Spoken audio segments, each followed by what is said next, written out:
Zionism 101. A couple weeks back, there was a video of everybody's favorite cartoon villain, Daniela Weiss. The delightful Daniela is being interviewed about settler violence, to which she responds, there is no settler violence. The interviewer is clearly alarmed given that there are 8 terrorist incidents every single day by Israelis that illegally live in the West Bank. I want you to see what happens next. Do you mind if I show you a video? No, I don't believe in videos. I do not watch it. Why do you want me to close my eyes? Well, this is the I don't see it.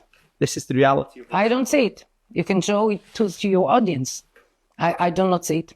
But if you say to me, there is no settler violence. There is violence against settlers, no settler violence. For any person to believe in the ideology that underpins that illegitimate state and everything that it does, they exist on a spectrum between complete psychopathy and reality denial. In every cult, there is an ideal at the center of the cult that has to be worshipped without question at all costs. And this is why for cults to function, they require the followers of that ideology to have to suspend their rational faculties. The leaders in the cult will be further towards the psychopathy side, and the followers in the cults will be further towards the cognitive dissonance, the confirmation bias, and the complete delusion end of that spectrum. Now, all of us have confirmation bias, and all of us, every single day, live with a degree of cognitive dissonance. But there are levels, and when that delusion becomes so extreme, you see people having to take more and more extreme measures in order to protect their delusion, because if that delusion shatters, everything that they think about themselves and about the world is destroyed in a minute. Now, whether she's just delulu or she's just performing and she really is psycho,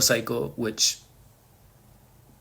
evidence would suggest, the Daniela Weiss clip was a real presentation of what it requires to believe in Israel. A complete refusal to engage with factual reality. So when I saw this next clip, which is from someone who was formerly a speechwriter for Obama, Sarah something, I immediately thought, this is the American version of that Daniela Weiss clip. When I'm trying to make arguments in favor, for Israel, I realize I'm talking through a wall of dead children. I actually really strongly think that Jewish day schools should absolutely say no child owns a smartphone until senior year. Here is someone who ostensibly is an articulate person, an intelligent person, presumably in most other areas of life, a completely rational person. She's suggesting banning phones at schools for young Jewish people because she's unable to get through to them with her arguments in favor of Israel because she's talking through a wall of dead children. Normally, any of us would pause to think about what the fuck we're saying. But again, the further away you get from reality, the more extreme measures you have to take to protect your delusion. You have to remain in that delusion in order to serve